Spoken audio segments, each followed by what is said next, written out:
ہمارے جو یہ امام نسائی ہے نا، نسائی شریف جن کے سیاستہ، تو مسلمان مجاہدین جب ان کے گاؤں پہنچے نا تو وہاں سارے مرد بھاگ گئے تھے، ایک مرد بھی نہیں رہا، عورتیں ہی عورتیں تھیں۔ جب مسلمان مجاہدین کو پتہ چلا کہ یہاں تو عورتیں ہی عورتیں ہیں، تو انہوں نے یہ نہیں کہا یہ تو غیروں کی عورتیں ہیں، لوٹ مار کرو، قتل و غارت کرو۔ انہوں نے کہا کہ نہیں، عورتوں سے ہمیں لڑنے کی کوئی ضرورت نہیں ہے۔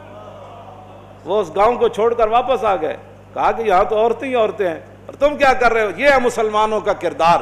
اور جب حاتم طائی کی بیٹی ننگے سر حضور کے سامنے آئی تو پھر رسول اللہ نے ان سے قید ہو کر آئی اور فرمایا کیا چاہتی ہو؟ کہا جی میں نے آپ یہاں نہیں رہنا، مجھے میرے بھائی عدی بن حاتم شام دوڑ گیا ہے، آپ مجھے سواری دیں اور راستے کا خرچہ دیں، زیادہ راہ دیں تو مجھے آپ آزاد کر دیں۔ حضور نے فرمایا یہ بھائی ان کو سواری بھی دے دو، ان کو کپڑے بھی دے دو، ان کو زیادہ راہ بھی دے دو اور ان کو بحفاظت شام روانہ کر دو۔ جب وہ شام پہنچی نا، عدی بن حاتم، حاتم طائی کے بیٹا، ان کا بھائی نے کہا تھا میں نے حضور کا کلمہ نہیں پڑھنا، جو مرضی ہو جائے۔ جب وہ بہن بھائی کے پاس پہنچی تو پہنچنے کے بعد اس نے پوچھا تو کہاں سے آ رہی ہے؟ انہوں نے کہا میں تو رسول اللہ کے دربار سے آ رہی ہوں۔ انہوں نے کہا پھر کیا ہوا؟ انہوں نے کہا میں تو قید ہو گئی تھی۔ انہوں نے کہا پھر تجھے قتل نہیں؟ انہوں نے کہا قتل کی بات کرتا ہے تو قتل کی بات ہے؟ انہوں نے کہا تو نے کیسا ان کو پایا؟ انہوں نے کہا بھائی جان ایتھے سمجھ آنے والی گل نہیں۔ انہوں نے کہا میں تے نہیں مننا۔ انہوں نے کہا جلا ہویا ایک بار جا تے صحیح، تو ویکھ تے صحیح، تو آیا نہ درتے کیوں بد نصیبہ، ہزاروں رنگاں وچ رنگیں دے محمد۔ بہن دے کہن ہوتے عدی بن حاتم کہنے میں تو تیز سواری رکھی ہوئی سی، میں تو نس آیا، میں حضور دا کلمہ نہیں پڑھنا۔ بہن کہنے لگی ایک باری جا تے صحیح، یہ دسن والی گل کوئی نہیں، ایک باری تو جا کے چہرہ انور ویکھ تے صحیح، خلق عظیم ویکھ تے صحیح، انہاں دی اخلاق تے عادات ویکھ تے صحیح جلیا۔ وہ کہندے میں اتھوں نسدا آیا، نسدیاں پھر میں جدو آیا تو مینوں پتہ چلیا حضور مسجد نبوی شریف وچ تشریف فرماون۔ کہندے میں جدو جا کے حاضر ہویا تو حضور اٹھ کھڑے ہوئے میرے واسطے۔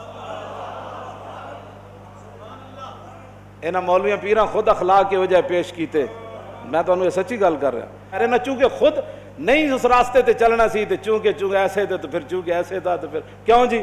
اور جڑی عورت رو رہی سی اپنے عزیز دی قبر ہوتے، حضور قریب تو گزرے تو فرمایا اسبری، انہوں نہیں سی پتہ رسول اللہ فرما رہے ہیں، انہیں سر رکھے ہوا۔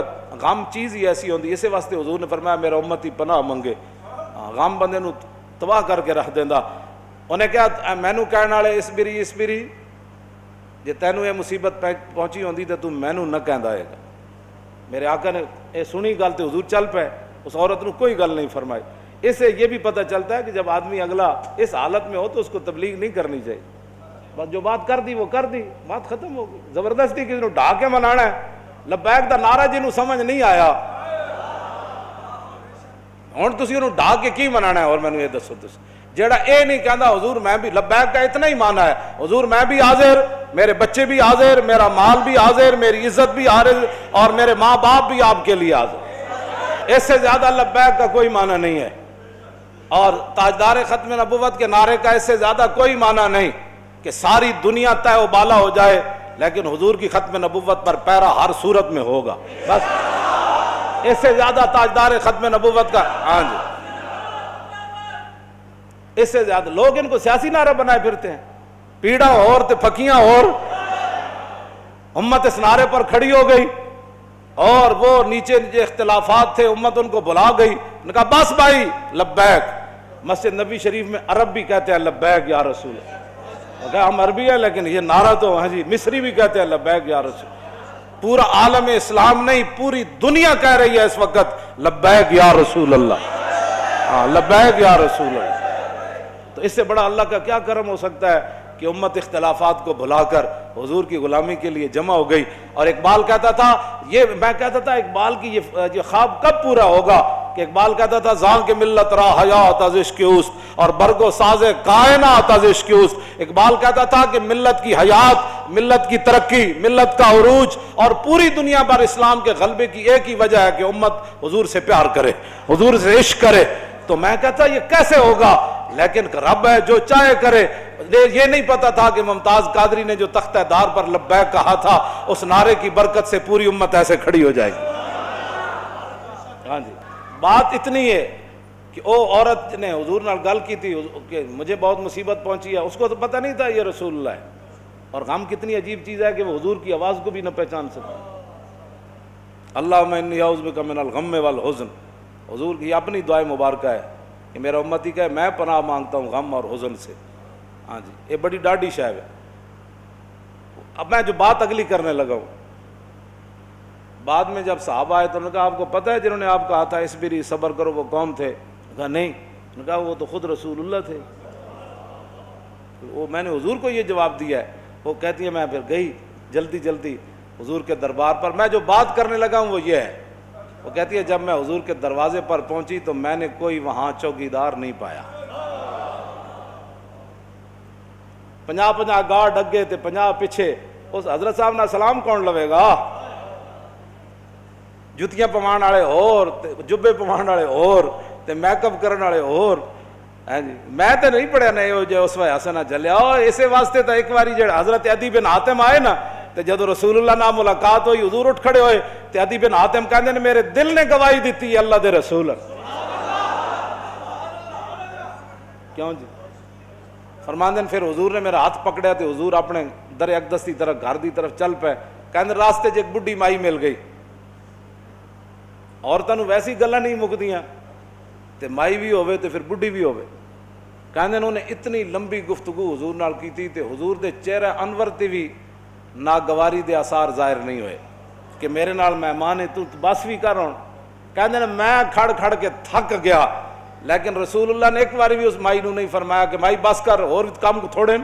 کہندے انہوں نے اپنی پوری گفتگو مکمل کی تھی تو پھر حضور چلے نہ جدوں، کہندے دوسری باری میرے دل نے گواہی دیتی حضور اللہ دے رسول۔ تو کہندے جدوں رسول اللہ گھر تشریف لے آئے تو حضور دا ایک مبارک تلائی سی جہدے تے حضور آرام فرماندے سن۔ کہندے نے اودے وچ کھجور دی چھال بھری ہوئی سی، کھجور دے پتے بھرے ہوئے سن، اس تے او بدن مبارک سوندے سن جنہاں دے بارے حضرت انس کہندے نے میں 10 سال خدمت کیتی، حضور نہ سلام لیا، ہزاراں واری لیا، حضور دے مبارک ہتھاں نوں بوسہ دتا، چومیا۔ ما مسست خزن ولا حریرن ولا شیئن قط الین من کف رسول اللہ، نہ میں کوئی ریشم نو ہاتھ لایا نہ کائنات دا کوئی اور نرم کپڑا ہو جائے میرے ہاتھ چ آیا کہ حضور دے مبارک ہاتھ تو نرم ہاتھ ہوئے۔ کیوں جی؟ حضور اس تلائی تے سوندے سن جہدے وچ روئی نہیں سی، کھجور دی چھال بھری ہوئی سی، نہ انہاں کدی چھال ہوتے سونے، نہ انہاں کدی بدر جانے، نہ انہاں کدی جناب تلوار پکڑ کے خندق وچ پہرے دینے۔ انہیں تو کہنا یہ لبیک والے کیا کر رہے ہیں؟ اسلام تو امن کا درس دیتا ہے۔ میں کہا دسو نا خندق وچ کتنے بندے آئے؟ کیوں جی؟ خندق وچ کتنے بندے آئے؟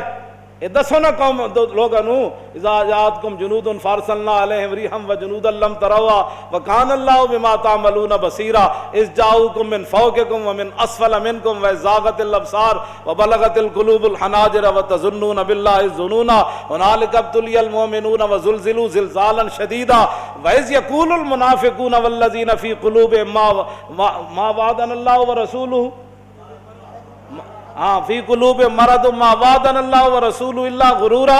یہ تو منافق کا کام ہوتا ہے جب مشکل وقت او جی دیکھا گریک ٹاؤن ہو گیا، اور میں کہا پھر کی ہویا؟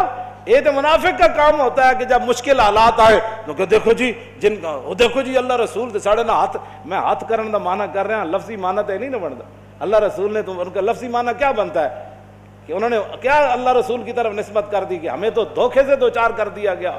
ہاں جی، ہمارے ساتھ یہ دیکھو کیا بن گیا کہ جناب ہمیں تو وہ کہتے تھے ہمیں تو پیشاب کرنے کا جو خوف ہے کہ پیشاب کرنے جائیں گے بندہ مار دے گا، تو کیسر و کسرا کب فتح ہوں گے؟ یہاں مدینے میں تو پیشاب کرنے کی سہولت نہیں رہی، 25,000 کا لشکر۔ منافق کا کام ہی یہ ہوتا ہے کہ وہ جب صحابہ ادھر جو ہے وہ کیا کارنامے سر انجام، اور منافق ان کا بھی رب نے قرآن میں بیان فرمایا کہ منافق کہنے لگے کہ ما وعدنا اللہ ورسولہ وَإِذْ قَالَتْ طَائِفَةٌ مِّنْهُمْ يَا أَهْلَ يَثْرِبَ لَا مُقَامَ لَكُمْ فَارْجِعُوا وَيَسْتَأْذِنُ فَرِيقٌ مِّنْهُمُ النَّبِيَّ يَقُولُونَ إِنَّ بُيُوتَنَا عَوْرَةٌ وَمَا هِيَ بِعَوْرَةٍ إِن يُرِيدُونَ إِلَّا فِرَارًا۔ کیوں جی یہ منظر بیان نہیں کیوں نہ؟ چلو چلیے چلیے چلیے توبہ کرو، تھے حال ہی کوئی نہیں، 25,000 کا لشکر آ گیا، آج تے بچی کسی دی نہیں ہونی۔ کہنے لگے حضور گھر لوگ گئے پیچھے، گھر میں بندہ کوئی نہیں کی بڑھے گا. اللہ نے فرمایا میرے حبیب گھر تے کاشانہ اقدس جدو آپ گھروں چل کے آ گئے تے آپ دا پیچھے گھر کوئی نہیں, صدیق اکبر دا گھر کوئی نہیں, فاروق اعظم دا گھر کوئی نہیں, عثمان غنی دا گھر کوئی نہیں, حیدر کرار دا گھر کوئی نہیں, انہاں دے گھر وکھرے آ گئے. میرے حبیب گھر لگے ہون دا مسئلہ نہیں, یریدون الا فرارا, اے تے چھا میدان چھڑ کے نسن لگے. او جی ہمارا لبیک سے تعلق نہیں ہے, مشکل ٹائم جو آ گیا, ہاں جی مشکل ٹائم, ہمارا لبیک سے تعلق نہیں, یہی تو بات ہے. لیکن قرآن, اقبال کہتا اگر درس قرآن ہم نے بلایا ہوتا, یہ زمانہ نہ زمانے نے دکھایا ہوتا. یہ منافقت کے کام ہوتے ہیں مشکل کے وقت. انہیں دسے ہی نہیں کہ رسول اللہ غزوہ خندق دے موقع تے خود تلوار پکڑ کے کیویں کھڑے ہو. جب 25,000 دا لشکر خندق دے کنارے آ گیا, عمر بن عبد بود گھوڑا چناب چھال مرائی تے ادھر آ گیا, تے 25,000 دا لشکر اتنے آ گیا, تے سارے چاندے سن کے گھوڑے سمیت ادھر آ جان. اس وقت میرے آقا و مولا پھر خود تلوار پکڑ کے کھڑے ہو گئے, اور حضور کو اللہ نے دبدبا کتنا دیا, کانہ و فرد فی جلالتہ فی عسکر حین تلقاہ وفی حشمی لہو ہمم لا منتہا لکبائرہا وہمتہ الصغری جل من الدہر. یہ دوسرا حضرت حسان کا شعر ہے, پہلا امام بوصیری کا شعر ہے. فرمایا اللہ نے ہمارے آقا و مولا کو ہیبت اور جلال اتنا عطا فرمایا کہ حضور تنہا بھی کھڑے ہوتے تو محسوس ہوتا کہ حضور کی پشت پر لاکھوں کا لشکر کھڑا ہے. ہاں جی ہاں جی توجہ, حضور خود تلوار پکڑ. کیوں جی علیکم بسنتی ہے نہیں, یہ نہیں سنت کہ جب دین پر مشکل وقت آ جائے تو رسول اللہ خود تلوار پکڑ کر کھڑے ہو گئے. کیا یہ ان کے لیے سنت نہیں تھی کہ جب حضور کی ختم نبوت پر مشکل وقت آیا, حملہ ہو گیا اور حضور کی عزت پر حملہ ہو گیا, تو کیا قوم کے رہنماؤں کی, مذہبی رہنماؤں کی, پیروں کی, فقیروں کی, مولویوں کی یہ ذمہ داری نہیں تھی کہ خود میدان میں ایسے نکل آتے؟ یہ ہے نا علیکم بسنتی و سنت الخلفاء. کیوں جی الراشدین, اور سنت خلفاء کیا ہے؟ یہ تو حضور کا اپنا اس طریقہ مبارکہ ہے نا. سنت خلفاء کیا ہے کہ جب جنگ یمامہ میں مسلمہ آیا تو افضل الخلق بعد الرسل, آپ نے فرمایا بدری ہوئے یا غیر بدری ہوئے, بڑھا ہوئے یا جوان ہوئے, اکھاڑا صحابی ہوئے یا نابینا ہوئے, ہاتھ سلامت ہومن یا کٹے ہومن, سارے یمامہ پہنچو. خلفاء دی بھی یہی سنت ہے. جب ختم نبوت کا مسئلہ آیا تو پھر سیدنا صدیق اکبر خود بھی تلوار پکڑ کے چل پے, لشکر تے روانہ کیتے نا, ہاں جی خود بھی چلن لگے. حضرت مولا کائنات علی مرتضیٰ نے روکیا, فرمایا ابو بکر جو آپ کو کچھ نقصان ہو گیا تو ہمارا کیا بنے گا. مزید ویڈیوز اور اپڈیٹس کے لیے یوٹیوب پر علامہ Khadim Hussain Rizvi official channel subscribe کریں اور بیل آئیکن پر بھی کلک کریں.